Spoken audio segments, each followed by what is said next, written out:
In this video, we are going to talk about the historical development for our modern model of the atom, starting at Democritus, which is one of the first people who proposed the theory of the atom, and leading all the way up to the modern model.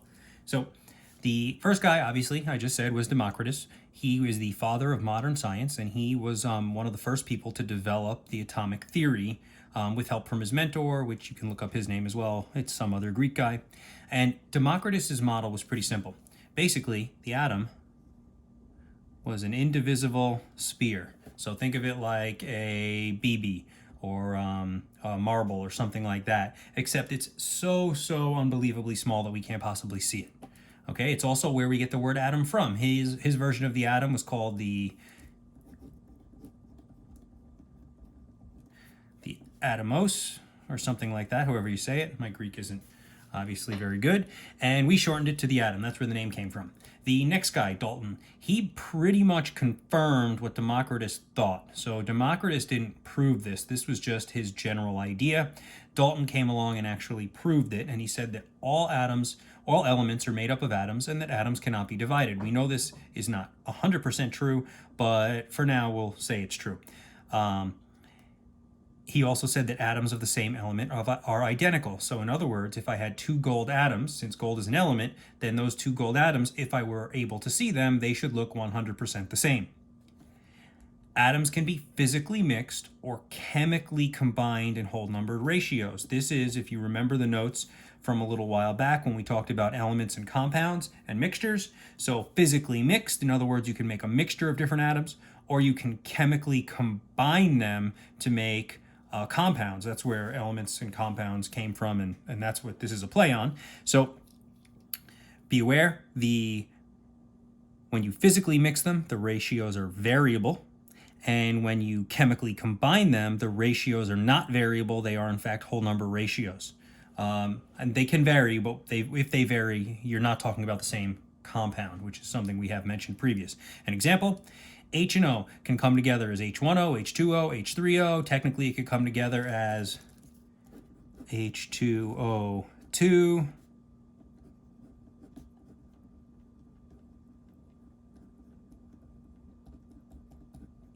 which is hydrogen peroxide. So let's go over it. H1O, they'll never write the 1 in chemistry. We don't write the 1, so it would just be HO. That would be a 1-to-1 ratio. That would be a base. H2O would be obviously water, 2-to-1 ratio. H3O is a acid, and so by changing the ratio, you go from base to water to acid. What does it do to you in terms of if you get them on you? Well, a base will dissolve your skin, water will hydrate your skin, and an acid will burn your skin. So just by changing the H's and O's, the ratio of H's and O's, you change the compound and therefore its properties dramatically. And H2O2 is hydrogen peroxide. It's the stuff that foams up. It comes in a brown bottle. You put it on cuts, things like that. All right. Atoms can never change their identity. They can only be rearranged. So that's another big one. He basically said at the time there was a pseudoscience that called alchemy, and alchemy was the idea that if you could turn lead, which is an element, into gold, which is a different element, then you would be super rich, which is true because lead is cheap and gold is valuable and very expensive. He came along and said that whole branch of science that you've been trying to do, it will never work. You can never change lead into gold.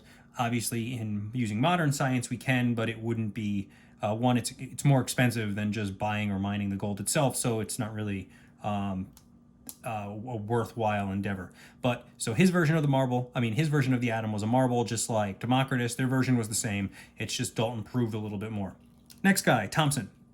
He used a cathode ray tube to discover the electron. What he did was, well, first, let's go back to see what we'll talk about a cathode ray tube. You've probably seen this. If you've ever seen those old TVs with the big wonky backs, they kind of look like this. There's the screen, and then they have this big, huge back part of it, and like there's your TV screen. This is what's called a CRT TV. Google it if you've never seen one. They're not the flat screens. The CRT stands for cathode ray tube. It's a fancy way of saying it's a gun that shoots electrons instead of bullets, okay? And so he discovered that the electrons were negative, and he also discovered that there were electrons, and I'm going to get into how he did it, all right? So let's look at his experiment.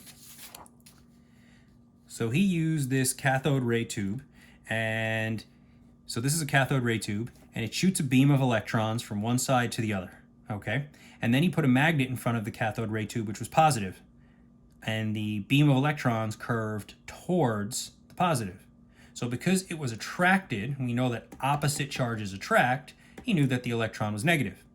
He also was able to figure out that the electron had no mass because he knew that the electrodes that he was using on either end weren't changing in weight. And so therefore, if the particles coming from the atom and the weights are not changing, then that implies that the particle either has no mass or has a mass that is so small you can't measure it, which is actually the truth. The electrons were so super, super small and light that he wasn't able to measure the mass of them directly. Now, his model, plum pudding model. So he took the sphere, they still think it's a sphere, and he said there's going to be pluses and minuses floating around. If you don't know what plum pudding is, look it up. It is a dessert with like plum. They take a plum, they mush it up, they throw raisins and mix it around, and there are other ways of making it, but his idea was that the atom was filled with like that the positives and negatives were essentially floating around the atom, just like raisins in some sort of raisin pudding would be suspended in space. But we know this is not true because if you put all these positives and negatives together, they're all just going to kind of attract to each other and just glom together. So he knew his model was flawed, but that's all he could really prove. So he proved that the electron was negative, that the electron had no mass, and he theorized that there must be positive particles. And that part was pretty interesting because if you think about it, we know negatives attract to positives. Well, if negatives were the only thing in an atom, then every atom ever, including the ones we're made out of, would be attracted to positive magnets. And you don't stick to the fridge every time you get too close, right? So clearly there must be something that can cancel out a negative in an atom, and the answer is a positive. And so he theorized that the positives existed, but he couldn't really prove it. Next guy, Rutherford. So Rutherford did what's called what we call the gold foil experiment. So he shot alpha particles at a piece of gold foil. And just like you would imagine, what would you expect is if you shoot something at a wall of foil, right? It would be like if you threw a tennis ball or shot a tennis ball at a brick wall. You would expect it to hit the brick wall and stop going, right? Or at bare minimum, you'd expect it to bounce back, or you'd expect it to hit the wall and stop, right? What ended up happening was the alpha particles went through the wall like the wall was a mirage or wasn't even there. So here's what he proved. He proved that the atom is mainly empty space. He proved that most of the atom's mass is located in the center. All of the atom's positive charge is in that center, and that the negatives were spread around the outside. Now let me explain how he did that. So our order's a little bit off here. So here's his gold foil experiment. He has a lead box. Inside the lead box is something that gives off alpha particles. He shot it at a gold foil. This film around the outside is photographic film. Think of it as Polaroid film. That's what it is. And he was using the Polaroid film to see where the alpha particles went, because alpha particles, just like a Polaroid film with X-rays, you can shoot them through your body and see pictures of your bones. You can shoot the alpha particles through and they can actually develop the film here as well. It's the same idea. And so he was expecting there to be no alpha particles on this side, and all the alpha particles would be here because they'd be like hitting the wall and bouncing back. What ended up happening is 99% of them went straight through the foil, like the foil was invisible or transparent or a mirage, however you want to call it. So he theorized a couple things. Here's a different version of these notes. Here's the lead box, that's this. Here's the gold foil, there's the gold foil there. And so he shot this beam of alpha particles, and he expected them to hit the atoms and bounce back, because atoms were hard spheres, remember. But what ended up happening is they went through the atom like it was empty. That's where the empty space came from. He figured since 95% or 99% of the alpha particles went through, therefore 99% of the atom was empty space. And he was right. Only very few, 1 in 100, 1 in 200, something like that, bounced back, right? It was probably even less than that. It was probably like 1 in a million, to to be perfectly honest. I'm just using numbers that are a little bit easier. So, like, very few bounce back. And so the ones that bounce back, he said, well, they hit something. Okay, well, what'd they hit? He didn't really know. He assumed, he called it the nucleus. So he said since 99% of them went through, the atom is mainly empty. That 1% that hit something and bounced back, that must be hitting where all the matter is. That's the nucleus. That's the hard center of the atom. And then here was the key. The reason he knew that the nucleus was positive was because some of them were deflected, okay? And some of them bounced back. And he took those two pieces of information and he figured out that the nucleus was positive. And here's why. The particle that he was shooting was positive. So he theorized that the thing that it hit must have also been positive, because when two positives come together, they push apart. That explains why this guy bounced back. And the reason he knew it was positive and not negative was because if it were negative, they would stick together. So if I shot a negative at a positive, when they hit, they would just attract and just stick together and nothing would happen. So between the fact that they were bouncing back and some of them were curving away, he was able to conclude that the nucleus itself was positive.